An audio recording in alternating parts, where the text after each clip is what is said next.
بسم اللہ الرحمن الرحیم، صفحہ نمبر 240. ہاں کہاں سے ہے بولو، عبارت پڑھو. اچھا، یرمل فی الثلاث الاول من الاشواط ہے نا، صفحہ نمبر 241. اور رمل کرے پہلے 3 چکروں میں، پہلے 3 چکروں میں رمل کرنا.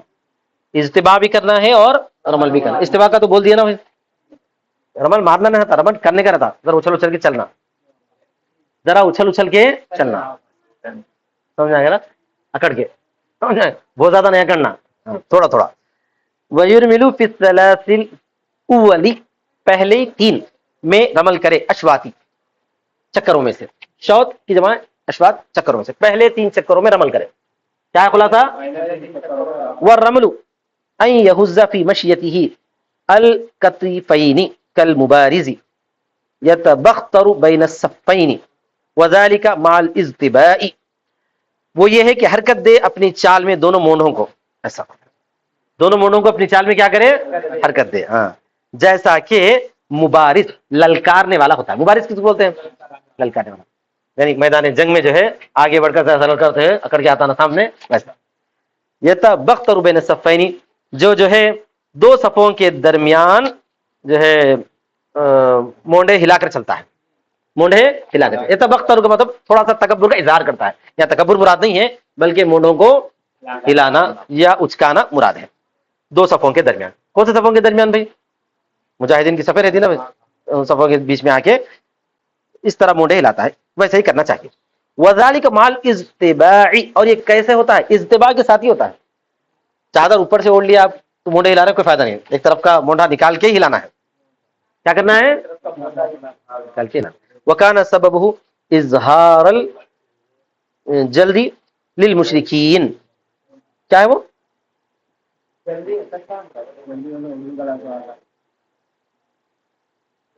شدن، چست شدن، اور جلد کو ظاہر کرنے کے لیے. کیا تمہاری عبارت ہے؟ جلدی، فتح کے ساتھ ہے، جلد ہے جلدی، جلد کا اظہار کرنا ہے. یعنی یہ کہ ہمارے جو ہے صحت کے اچھے ہونے کا، جسم کے مضبوط ہونے کا اظہار کرنا ہے. کیا ہم مضبوط ہیں؟ للمشرکین، مشرکوں کے لیے. حیث قالوا اذناہم حمی، اذناہم حما یثرب ثم بقل. اچھا، جس وقت کے مشرکین نے کہا کہ ان کو اذناہم حمی یثرب، حما یثرب پڑیں گے، کہ ان کو کمزور کیا ہے یثرب کے بخار نے. اصل میں کیا ہوا تھا معلوم ہے؟ جس وقت جو ہے نبی اکرم صلی اللہ علیہ وسلم عمرے کے لیے تشریف لے جا رہے تھے، مشرکین نے آ کر رکاوٹ ڈال دی، اور یہ معاہدہ ہوا کہ اس سال تو آپ جو ہے عمرہ نہیں کریں گے، چلے جائیں گے واپس. دوبارہ عمرۃ القضاء کے لیے نبی صلی اللہ علیہ وسلم تشریف لائے. اس وقت میں عمرے کے لیے جب آ رہے تھے تو مشرکین کیا کرے معلوم ہے؟ مسجد حرام کو خالی کر کے دور دور ٹھہر کے دیکھ رہے تھے. تو دیکھتے ہوئے یہ بولے کہ دیکھو یہاں سے گئے سو وقت میں لوگ اچھے چست و توانا طاقتور تھے، وہاں جا کر مدینے میں کو جا کر کیا ہو گئے، لوگ کمزور ہو گئے، دبلے ہو گئے، اور جو ہے مدینے کے بخار نے ان کو کیا کرے، وہاں بخار زیادہ آتا تھا اس زمانے میں. تو نبی صلی اللہ علیہ وسلم نے وہاں کے موسم کے لیے دعا فرمائی. تو اب اس وقت اتنا اچھا موسم مدینہ منورہ کا ہے کہ دنیا کے مختلف جو ہے شہروں کے مقابلے میں سب سے زیادہ اچھا موسم مانا جاتا ہے. تو سردی تھوڑی رہتی لیکن موسم بہت عمدہ رہتا ہے. تو بہرحال تو وہ لوگ بولنے لگے کہ مدینے کے بخار نے ان لوگوں کو کیا کر دیا، یثرب وہ تو مدینہ منورہ، مدینے کے بخار نے ان کو کیا کر دیا ہے بھائی، کمزور کر دیا ہے، اور یہ لوگ بالکل جو ہے دبلے پتلے کمزور ہیں.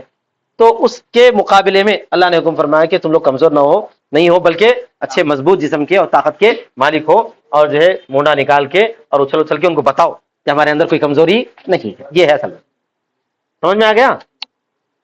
تو وہ جو ہے مضبوطی کو ظاہر کرنے کے لیے مشرکین کے لیے، جبکہ انہوں نے کہا کہ یثرب کے بخار نے ان کو کمزور کر دیا ہے. سمجھ میں آ گیا نا سب؟ ہاں. ثم بقي الحکم، ٹھیک ہے اس وقت تو تھا وہ، لیکن حکم باقی رہ گیا ہے زوال سبب کے زائل ہونے کے بعد نبی صلی اللہ علیہ وسلم کے زمانے میں بھی اور اس کے بعد بھی. تو نبی صلی اللہ علیہ وسلم نے اسی حکم کو باقی رکھا ہے حجۃ الوداع میں بھی، جبکہ اس وقت مشرکین وہاں پر موجود نہیں ہے. سمجھ میں آ گیا نا؟ تو لہذا اس کے بعد بھی جو ہے اس حکم کو باقی رکھا گیا ہے. یعنی اللہ تعالیٰ کو ہمارے جو ہے صحابہ کی وہ ادا جو ہے کمزوری کی حالت میں بھی جو ہے لوگ اچھل اچھل جو بتائے ہیں اپنی کمزوری کو ظاہر نہیں ہونے دیے بلکہ اپنی جسم کی مضبوطی کو ظاہر کیے ہیں، اس کو اللہ نے بے حد پسند فرمایا. وَيَمْشِي فِي الْبَاقِي عَلَى هَيْئَتِهِ، لیکن ابتدائی 3 چکروں میں رمل کے بعد بقیہ چکروں میں کیا کرنا چاہیے بھائی؟ نارمل چلنا چاہیے. اعلیٰ ذالک، اپنی باقی حیت پر اسی طرح پر. اتفق روات نسخ رسول اللہ صلی اللہ علیہ وسلم، نبی صلی اللہ علیہ وسلم کے نسخ کے راویہ متفق ہیں اس بات پر. نبی صلی اللہ علیہ وسلم کے نسخ یعنی ارکان حج کے جتنے روات ہیں اس بات پر متفق ہیں کہ ابتدائی 3 چکروں میں ہی آپ نے رمل فرمایا ہے. والرمل من الحجر الى الحجر، اور رمل کہاں سے کہاں تک ہے؟ حجر اسود سے حجر اسود تک. یہی منقول ہے نبی صلی اللہ علیہ وسلم کے رمل سے.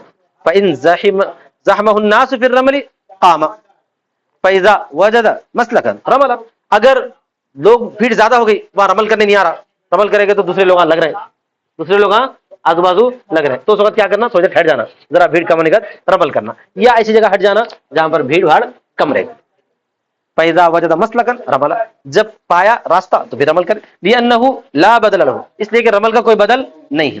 فيقف، ٹھہرے، حتى يقيمه على وجه سنت، یہاں تک کہ اس کو قائم کرے سنت کے طریقے پر، بالخلاف استلام کے. لأن الاستقبال بدل له، استلام جو ہے حجر اسود کو چھونا یا بوسا لینا اگر وہ نہ ہو تو اس کا بدل موجود ہے کہ صرف اشارہ کرنا. وَيَسْتَلِمُ الْحَجَرَ كُلَّمَا مَرَّ إِنْ اسْتَطَاعَ، اور حجر اسود کا استلام کرے جب بھی گزرے اگر استطاعت رکھے تو. بالکل سامنے سے گزر رہا ہے تو پھر ہاتھ لگانا چاہیے، اگر جو ہے سامنے سے نہیں گزر رہے دور سے گزر رہے تو پھر صرف اشارہ کر دینا کافی. نہیں اب وہ آگے آتا عورتوں کے مسائل، سمجھ میں آ گیا نا سب؟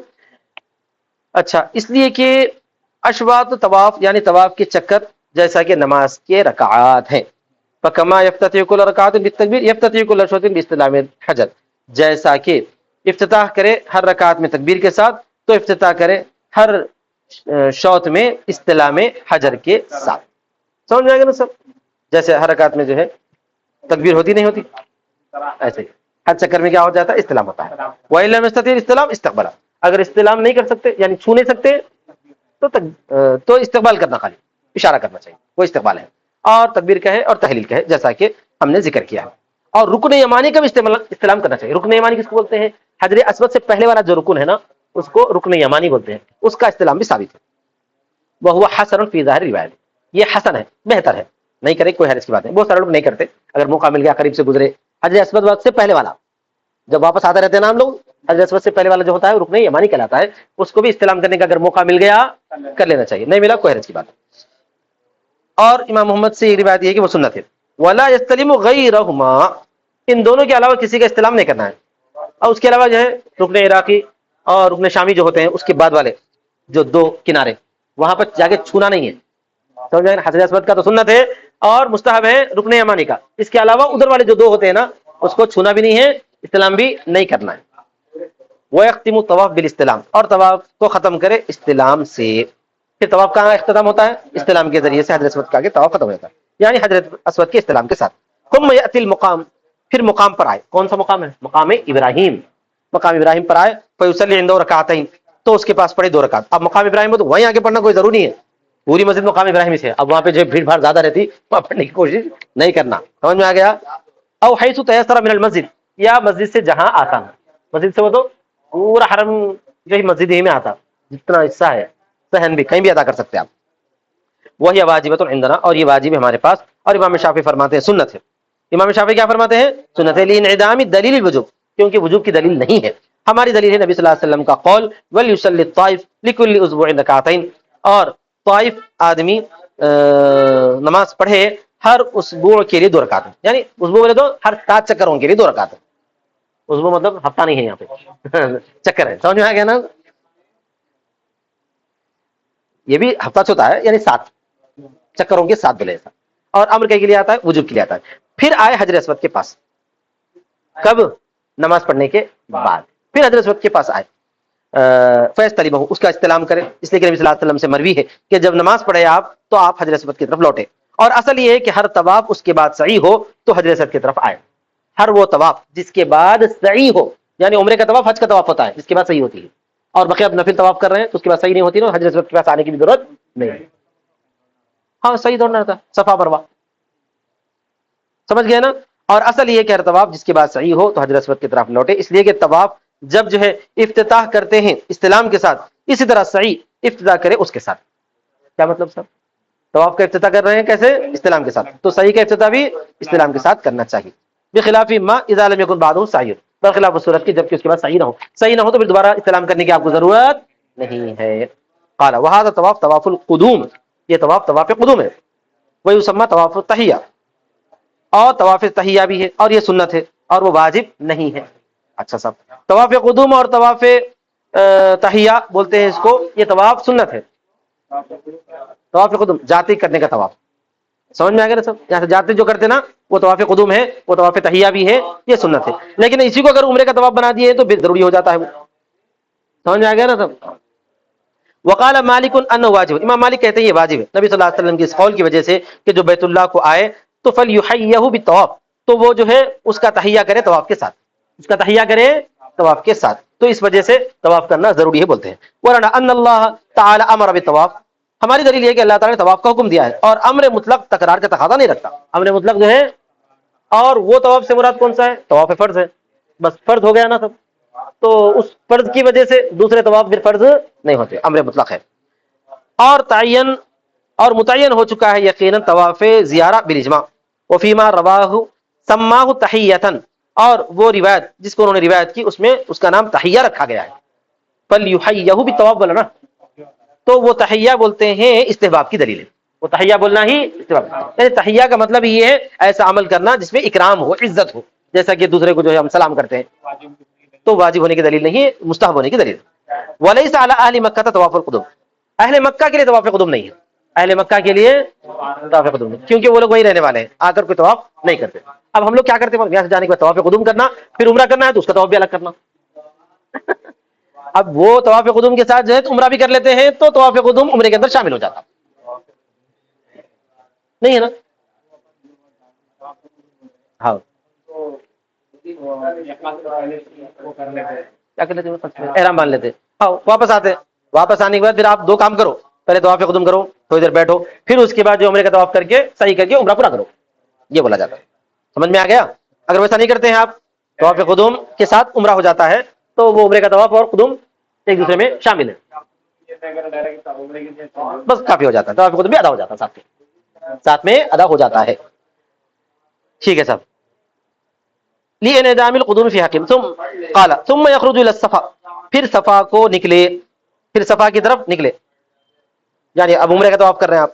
فَيَصْعُدُ عَلَيْهِ، تو اس پر چڑھے. وَيَسْتَقْبِلُ الْبَيْتَ، اور بیت اللہ کا استقبال کرے اور تکبیر کہے اور تحلیل کہے اور نبی صلی اللہ علیہ وسلم پر درود پڑھے اور اپنے ہاتھوں کو اٹھائے اور اللہ سے دعا کرے اپنی حاجت کے لیے. سمجھ میں آ گیا نا سب؟ اس لیے کہ نبی صلی اللہ علیہ وسلم سے مروی ہے کہ آپ صلی اللہ علیہ وسلم صفا کو چڑھتے تھے، یہاں تک کہ جب نظر پڑتی تھی بیت اللہ کی طرف کھڑے ہوتے تھے قبلے کا استقبال کر کے، اللہ سے دعا کرتے تھے، اللہ سے دعا کرتے تھے. کہاں پر جانے کے بعد؟ صفا کی طرف جانے کے بعد. صفا بالکل لگا ہوا ہے مسجد حرام کے اندر ہے، کعبۃ اللہ دکھتا بڑی مشکل سے، جا کے دیکھنا پڑتا. سمجھ میں آ گیا نا سب؟ اس لیے کہ روایت ہے کہ نبی صلی اللہ علیہ وسلم صفا کو چڑھے یہاں تک کہ جب کعبے کی طرف دیکھے تو قبلے کی طرف استقبال کر کے کھڑے ہوں، اللہ سے دعا کرے. اور اس لیے کہ تعریف اور دعا یہ مقدم ہوتے ہیں دعا پر تقریباً الی الاجابہ. اچھا، تعریف کرنا اور درود پڑھنا، تعریف کرنا اور درود پڑھنا دعا سے پہلے دونوں کے جو ہے اگر مقدم ہوں تو قبولیت کی زیادہ قریب ہیں. بولیے قریب ہے. کما فی غیری من دعوات، جیسا کہ دوسری دعوات میں ہے، دعاؤں میں ہے. اور رفع سنت دعا، اور اٹھانا دعا کی سنت ہے. ہاتھ اٹھانا کہیں کی سنت ہے بھائی؟ دعا کی. وَإِنَّمَا يَصْعَدُ بِقَدْرِ مَا يَصِلُ إِلَى الْبَيْتِ بِمَرْأَ مِنْهُ، اور چڑھے اتنی مقدار کہ بیت اللہ وہاں سے نظر آتا ہو. بِمَرْأَ مِنْهُ تو وہاں سے بیت اللہ کے نظر آنے کی مقدار. آج کل تو جو ہے پورا پاٹ دیے، تھوڑا سا اونچا دکھتا، خالی تھوڑا سا اونچا دکھتا ہے، اور وہاں تک جاتے ہیں، پورا وہاں تک جاتے ہیں. البتہ مروہ کی طرف جو ہے اچھی پہاڑی ذرا اونچی ہے، اون تک چڑھنے کی ضرورت نہیں ہے، اونچی پہاڑی تک چڑھنے کی ضرورت نہیں، وہاں پر بھی جو ہے اس کے دامن تک ہی پلٹ کے آ جانا چاہیے. یہ ان الاستقبال هو المقصود بالصعود، اس لیے کہ استقبال کرنا ہی چڑھنے کا مقصد ہے. اور نکلے صفا سے، صفا کی طرف کسی بھی دروازے سے، چاہے صفا کی طرف کسی بھی دروازے سے، مطلب ہے کہ الگ الگ دروازے بنے ہوئے نا، کوئی سے بھی دروازے سے صفا کی طرف چلے آ سکتے ہیں. وانما خرج نبی صلی اللہ علیہ وسلم من باب بنی مخزوم، اور نبی صلی اللہ علیہ وسلم اس کی طرف نکلے تھے بنی مخزوم کے دروازے سے. وہ الذی یسمى باب الصفا، اور اسی کا نام باب صفا رکھا جاتا ہے اس لیے کہ وہ صفا کی طرف دروازوں میں سے سب سے قریب ترین دروازہ ہے. لا انه سنت، نہ یہ کہ وہ سنت، وہ سنت کوئی ضروری نہیں ہے. سنت کے طور پہ نہیں، قریب ہے صفا کی طرف نکلنے والے وہ دفعہ، اب جدھر سے موقع ملے ادھر سے باہر نکل جا سکتے ہیں۔ ثم ينحت نحو المرأة، پھر جو ہے مروا کی طرف اترے، مروا کی طرف اترے، ويمشي على هيئته، ہنیئته، اور چلے اپنے ہنیئت پر یعنی اپنے وقار پر، فاذا بلغ بطن الوادی، پھر جب بطن وادی کو پہنچے تو یسعى بین المیلین الاخضرین، میلین اخضرین میں دوڑے۔ بطن وادی مطلب دونوں طرف پہاڑیاں تھی، بیچ میں جو ہے تھوڑا سا حصہ زمینی تھا، تو آج کل وہاں پہ جو ہے لیٹا بنے ہوئے ہرے ہرے، تو وہاں پر جو ہے کیا کرنا چاہیے، دوڑنا چاہیے صحیح کرتے ہوئے۔ ثم يمشي على ہنیئته، پھر چلے اپنے وقار پر یہاں تک کہ مروا تک آئے اور اس پر چڑھے، اور ویسے ہی کرے جیسا کہ جو ہے صفا پر کیا تھا۔ اس لیے کہ مروی ہے کہ نبی صلی اللہ علیہ وسلم اترے تھے صفا سے اور چلنے لگے تھے مروا کی طرف، اور بطن وادی میں آپ دوڑے تھے، یہاں تک کہ جب جو ہے نکلے بطن وادی سے تو آپ جو ہے چلے تھے یہاں تک کہ مروا کو چڑھے، اور اس کے درمیان 7 چکر پورا کرے، اور یہ ایک چکر ہوتا ہے۔ ایک چکر کا مطلب یہ کہ صفا سے مروا تک گئے تو ایک چکر ہے، جا کے آئے تو ایک چکر نہیں، ہاں صفا سے مروا تک گئے تو ایک چکر، تو شروع ہوتا ہے صفا سے، ختم ہوتا ہے مروا پہ، آیا سمجھ میں؟ ہاں ایسا نہیں ہے۔ فیطوف سبعۃ اشواط، تو طواف کرے 7 چکر، شروع کرے صفا سے اور ختم کرے مروا پر، اور دوڑے بطن وادی میں ہر چکر میں، جیسا کہ نبی صلی اللہ علیہ وسلم سے مروی۔ اور صفا سے ابتدا کرے نبی صلی اللہ علیہ وسلم کے قول کی وجہ سے کہ ابدؤوا بما بدا اللہ تعالیٰ، ایسے ابتدا کرو جیسا کہ اللہ نے ابتدا کیا تھا۔ کیسے اللہ نے کیا فرمایا، ان الصفا والمروہ، تو صفا سے شروع کر کے مروا تک جانا۔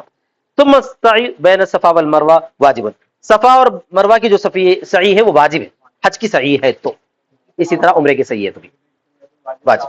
وقال شافعی، امام شافعی رحمۃ اللہ علیہ اس کو رکن کہتے ہیں، یعنی فرض ہے، جیسے طواف فرض ہے وہ بھی فرض ہے۔ لقول علیہ السلام ان اللہ كتب علیکم السعی فاسعوا، بے شک اللہ تعالیٰ نے تمہارے لیے سعی لکھا ہے تو تم دوڑو، اور ہماری دلیل ہے فلا جناح علی ان یطوف بہما، کوئی گناہ نہیں ہے تم پر کہ ان دونوں کے درمیان دوڑو۔ طواف سے مراد کیا ہے، وہاں پہ دوڑنا ہے، چکر لگاؤ، سمجھ میں آ گیا؟ وہ مثلہ یستعمل للاباحہ، اور اس جیسی آیت اباحت کے لیے استعمال کی جاتی ہے، تو فین پھر رکنیت کی تو نفی ہو گئی، والایجاب، ایجاب کی بھی نفی ہو جاتی ہے، رکن اور ایجاب دونوں کی بھی نفی ہو جاتی ہے، مگر یہ کہ وجوب ہم ثابت کرتے ہیں کہاں سے، حدیث سے، ایسا۔ انا عدلنا انا عدلنا بولیں گے، مگر یہ کہ ہم نے عدول کیا اس سے ایجاب میں، اس لیے کہ رکنیت نہیں ثابت ہوتی ہے مگر دلیل قطعی سے، ولم یوجد، اور دلیل قطعی جو ہے سعی کے بارے میں نہیں پائی جاتی ہے، چنانچہ دلیل ظنی آئی ہے، اس واسطے ہم کیا بولیں گے، اس کو واجب بولیں گے۔ تو خلاصہ کیا ہوا، سعی واجب ہے، طواف فرض ہے۔